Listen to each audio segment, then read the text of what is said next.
Hello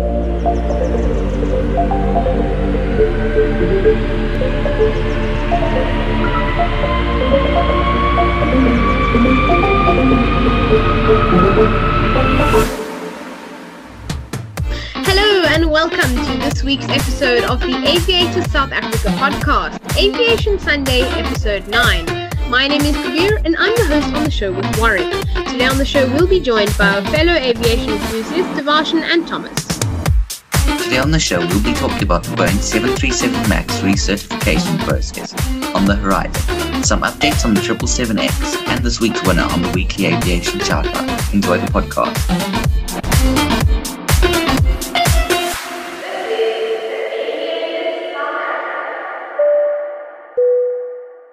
This episode is in association with African Pilot magazine. Subscribe to Africa's finest aviation magazine today. For more information, go to www.africanpilot.co.za. Producing this content takes a lot of time and effort. Therefore, why don't you become a member of our channel through Buy Me a Coffee or on our website? This will assist us financially and allow us to continue providing quality aviation content to South Africa and beyond. As a member of our channel, you will receive members-only aviation tech content reviews, get early YouTube videos and podcasts, and even get featured on our podcast and YouTube episodes. To do this, click on the links in the description. There's a Buy Me a Coffee link and there's a link in our website. If you click on the link to our website, you will get a 10-day free trial and then you can decide whether you'd like to continue. Alternatively, just buy us a coffee on the link below. $5 a coffee. Thank you for supporting us. Enjoy the episode. One of the ongoing aircraft crises has been the Boeing 737 MAX grounding. This model is a variant of the normal Boeing 737. On the 29th of October 2018, Lion Air Flight 610 crashed into the Java Sea just 13 minutes after takeoff. All on board were killed. A few months later, Ethiopian Airlines ET302 crashed 6 minutes after takeoff and went into a nosedive, killing all on board. Both aircraft that were involved were Boeing 737 MAX 8 models. These two crashes caused the most repercussions out of most of the recent crashes in aviation history. However, after the first crash, Boeing revealed the existence of a new automated flight control system on the MAX aircraft, the Maneuvering Characteristics Augmentation System, or MCAS, which ultimately could force the aircraft into a nosedive. Its intention was to pull the aircraft and save it from a steep angle of attack. However, there was a massive flaw. Boeing had not explained the system in crew manuals or training. This meant that the pilots didn't know how it worked and what to do if something went wrong with it. Since these crashes, all Boeing 737 MAX aircraft around the world have been grounded. For some airlines, it has been a devastating loss. However, some airlines are still running smoothly without the MAX. It's been grounded for more than a year. The Federal Aviation Administration, FAA, has finalized an airworthiness Directive AD on the Boeing 737 MAX. This was initially proposed in February. The regulatory agency responded to a Boeing service bulletin relating to an inadequate shielding of the underlying wiring in the exterior engine panels from electromagnetic effects that could potentially cause a dual engine power loss. We hope to see these beautiful aircraft back in the skies soon. So we are now going to be having a general discussion about the Boeing 737 MAX aircraft. And for some of you who are wondering, I mean, this crash happened a year, the grounding has been happening for more than a year. So why would we bring up this topic very randomly in an episode? Well, the truth is it's not very random because at the moment it went on its recertification flight to see if their software updates, etc., have been certified and if it's safe to carry passengers without the aircraft going into nosedive and killing all on board. So obviously we would love for this to be recertified. I think it's quite important. There are some airlines out there which are actually struggling without that. But Warwick, what do you think?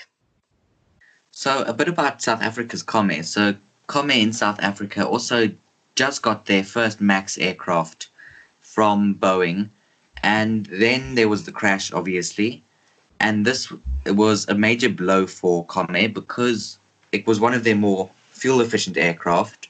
It was their newest aircraft which they bought, and they had another one on the way. The registration of the one which they had was ZSZCA, and they were about to receive ZSZCB. Then the crash happened, and now they've been quite deeply affected. So, Tom, what do you think? Well, I mean, there were the people that started boycotting Comair and cancelling their flights if it was on a MAX. And this obviously was a hit for Comair because, you can't have people cancelling their flight because their flights, they need to make money, they need to make an income. So, I mean, and obviously you can understand where they're coming from because the two flights on a MAX, which is very unusual for these two crashes to happen so quickly just when the plane came out. So, Kabir? I agree. And part of that with Comair is obviously it was actually being operated on behalf of British Airways. And so then people started questioning British Airways International about the MAX and everything surrounding it. But the risk is not only the boycotting, it is part of it. Obviously, from a financial point of view, they've bought this brand new aircraft. They have ordered 14 more. So what is going to happen, obviously, they're in business rescue now, and we're going to have to wait and see what happens. But I question, and this is for all of the airlines we're going to talk about, how do they instill with their customers that we are safe? So Warwick, why don't you tell us about Southwest Airlines, because they also have a big MAX issue.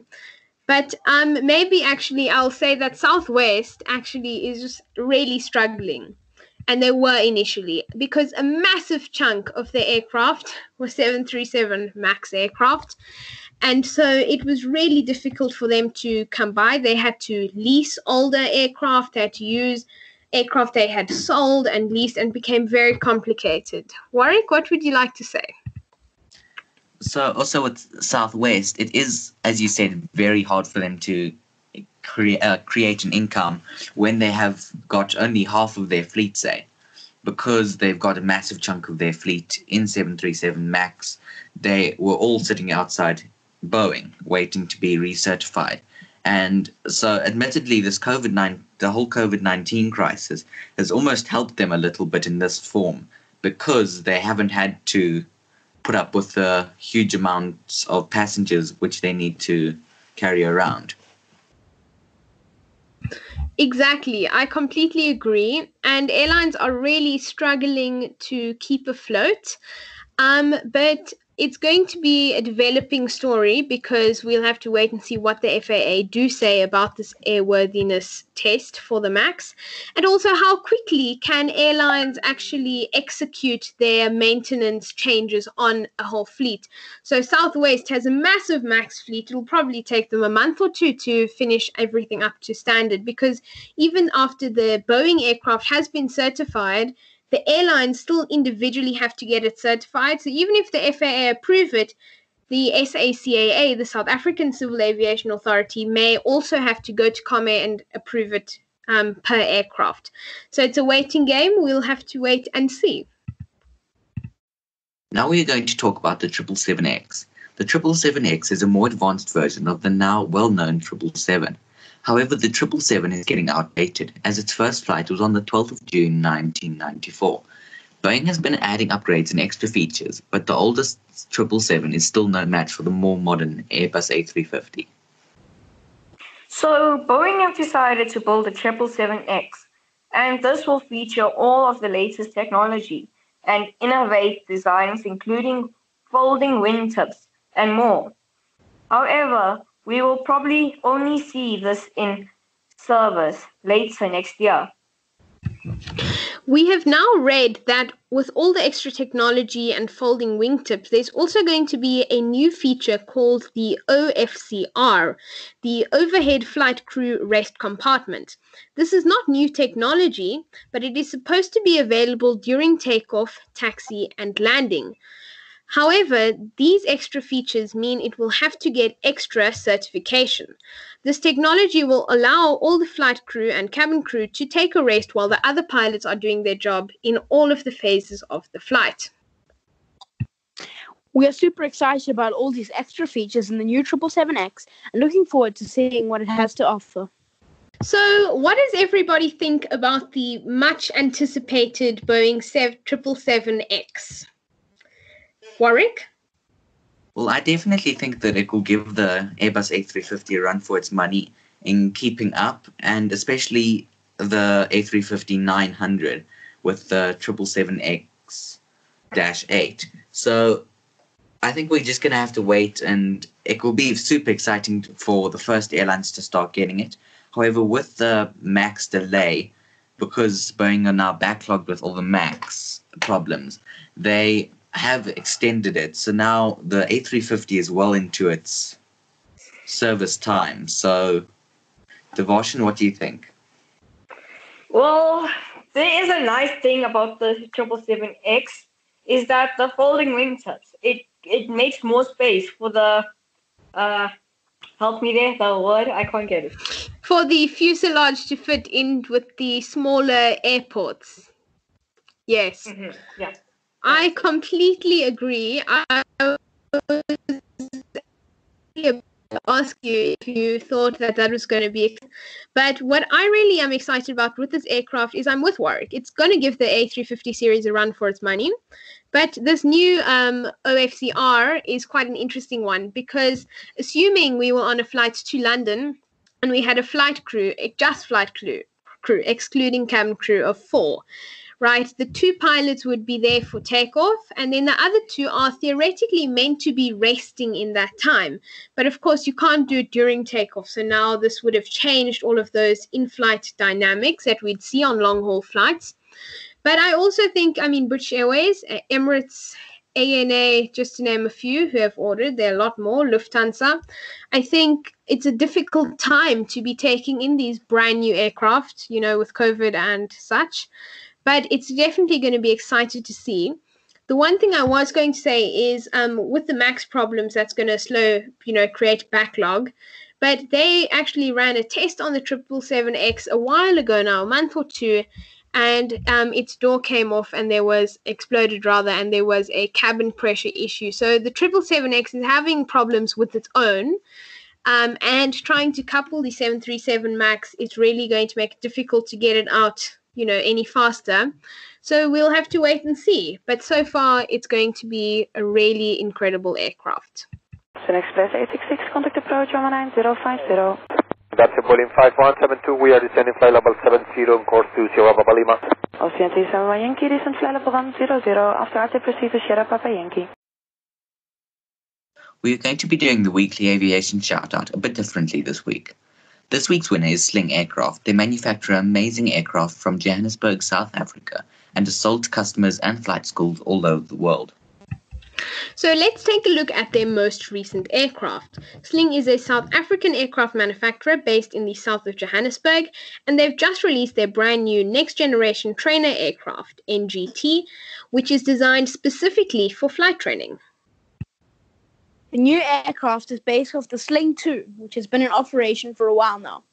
The aircraft features new and innovative Garmin technology, as well as an amazing interior. The aircraft's rear bubble canopy design, as well as many other features, will be done to enhance the safety of the aircraft. There's also an additional option for flight school to get an in-frame parachute system. They have currently delivered 2 of their Sling next generation trainers to flight schools in the United States, with many more to come. To learn more about Sling Aircraft, visit www.slingaircraft.com. Also, please remember to nominate your weekly aviation shoutout for the next episode. So visit our website. The links are in the description below. Thank you to Sling Aircraft for these amazing next generation trainers. This is an extension of the Aviators South Africa podcast. Find us on Google Podcasts, Spotify, Anchor, and more. Look in the description for the links. Also, please like and subscribe. Happy flying!